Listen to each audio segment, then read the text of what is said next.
السلام عليكم ورحمة الله وبركاته. وعليكم السلام.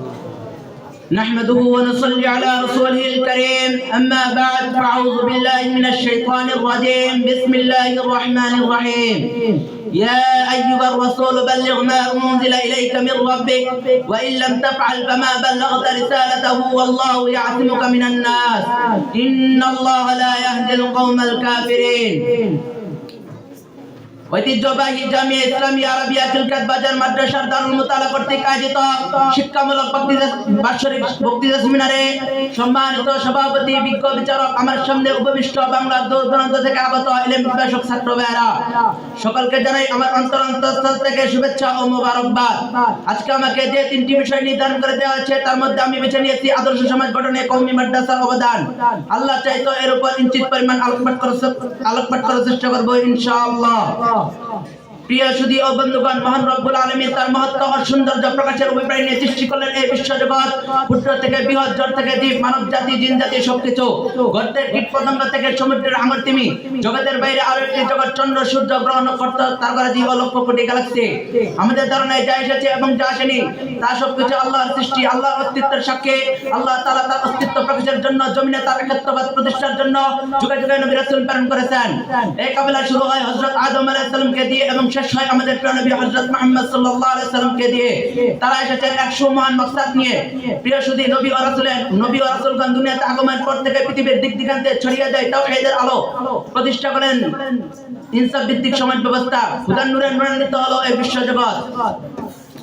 লক্ষাধিক এই নবী রাসূলের এই মিশন হক ও হক্কানিয়তের চতুর্মুখী আওয়াজ, এই আওয়াজকে চলমান রাখতে বান্দাকে আল্লাহর সঙ্গে উম্মতকে নবীর সঙ্গে জুড়িয়ে দেওয়ার আক্ষরিক নামই কওমি মাদ্রাসা।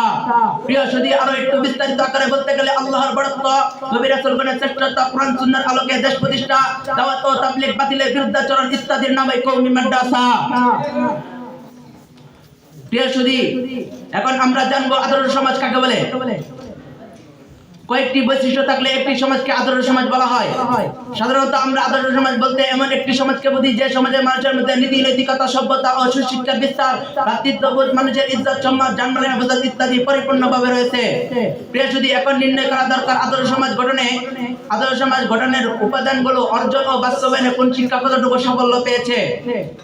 প্রিয় বন্ধুগণ, বর্তমানে আমাদের দেশে মৌলিকভাবে 3 রকমের শিক্ষা ব্যবস্থা রয়েছে। এক, কওমি মাদ্রাসা; 2, স্কুল, কলেজ তথা ভার্সিটি জানানো শিক্ষা; 3, আলিয়া মাদ্রাসা। এখন আমরা একটা বিষয় জেনে নিই, তাহলে শিক্ষা দীক্ষার মূল উদ্দেশ্য কি, মানুষ কেন শিক্ষিত হয় তা আমাদের সামনে স্পষ্ট হয়ে যাবে। মহান রব্বুল আলামিন সূরা জুমার 9 নং আয়াতে বলেন, কুল হাল ইয়াস্তাবিল্লাযীনা ইয়ালামুনা ওয়াল্লাযীনা লা ইয়ালামুন ইন্নামা ইয়াতাযাক্কারু উলুল আলবাব। হে নবী, আপনি বলেন যারা জানে আর যারা জানে না তারা কি উভয় সমান? এই কথার উত্তর জানলে আমাদের সামনে স্পষ্ট হয়ে যাবে। প্রিয় সুধী, শিক্ষার মূল উদ্দেশ্য কি অর্থ উপার্জন করা, নাকি জীবনকে কিভাবে বেশি থেকে বেশি উপভোগ ও বিলাসবহুল করা যায় তা নিয়ে চিন্তা ফিকির করা, নাকি অন্য কিছু উদ্দেশ্য? যদি তাই হয় তাহলে আমি বলবো এই শিক্ষা কখনো আদর্শ সমাজ করতে পারে না, এই শিক্ষা কখনো আদর্শ মানুষ করতে পারে না। এর বাস্তব প্রমাণ পশ্চিমা দেশগুলো ও অন্যান্য দেশগুলো, যাদের উন্নত বিলাসবহুল জীবন সম্পর্কে গোটা বিশ্বের মানুষ অবগত, অথচ তাদের সমাজের মধ্যে শান্তির লেশমাত্র নেই। তাদের চরিত্র এমন অবস্থা যে শয়তান নিজেই থেকে হতবাক, শয়তানও নিজে চিন্তা করে তারা এত নিচে নামলো কিভাবে, আমি তো এদেরকে এত নিচে নামাতে পারলাম না। অতঃপর আমার মনে হয় আল্লাহ তাআলা এদের ব্যাপারে কোরআনে বলেছেন, সুম্মা রাদাদনাহু আসফালা সাফিলিন, মানুষকে ফিরিয়ে দিয়েছি নিচ থেকে আরো নিচে। আল্লাহ তাআলা আরো বলেন, উলাইকা কাল আনআমি বাল হুম আযাল উলাইকা হুমুল গাফিলুন, তারা চতুষ্পদ জন্তুর মতো বরং এর চেয়ে নিকৃষ্ট। এটা কি সম্ভব যে আশরাফুল মাখলুকাত চতুষ্পদ জন্তু হবে? কিন্তু যখন কিছু মানবরূপী হাইওয়ান দেখি তখন তা বুঝে আসে। প্রিয় ভাইরা আমার, পৃথিবীর সবগুলো প্রাণী তাদের সৃষ্টি জগৎ হিসেবে জীবনযাপন করে। যেমন একটি ষাঁড় তার যৌন চাহিদা মেটানোর জন্য অন্য একটি গাভীকে খুঁজে, কখনো অন্য একটি ষাঁড়কে খুঁজে না। ঠিক তেমনি অন্যান্য প্রাণীদের একই অবস্থা। কিন্তু পশ্চিমা দেশগুলোর উন্নত জেনারেল শিক্ষা শিক্ষিত ওই হাইওয়ানদের কি অবস্থা?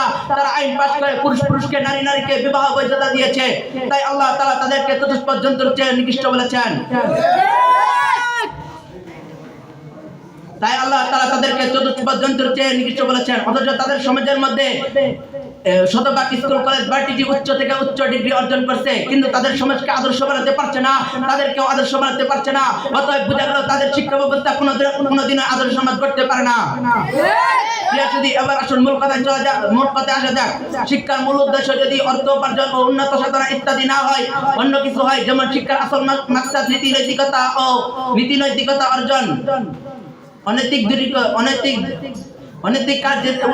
অনৈতিক কাজ ইত্যাদি বিরুদ্ধাচরণ হয়, তাহলে জোর গলায় বলতে পারি বর্তমানে এই আদর্শ সমাজের উপাদানগুলো অর্জনে কওমি মাদ্রাসায় সফল।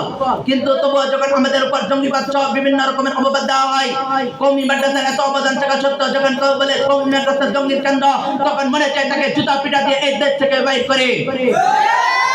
তাই কওমি মাদ্রাসার বিরোধীদের আমি বলে দিতে চাই, তোমরা আকাশ দেখেছো কিন্তু আকাশের বিশালতা দেখোনি, তোমরা সমুদ্র দেখেছো কিন্তু সমুদ্রের গভীরতা দেখোনি, তোমরা পাহাড় দেখেছো হয়তো বা পাহাড় কেউ জন্মাবনি, তোমরা সিংহ দেখেছো সম্ভবত সিংহের গর্জন শুনানি, তোমরা মুসলমান দেখেছো কিন্তু মুসলমানের ইমান শক্তি দেখোনি।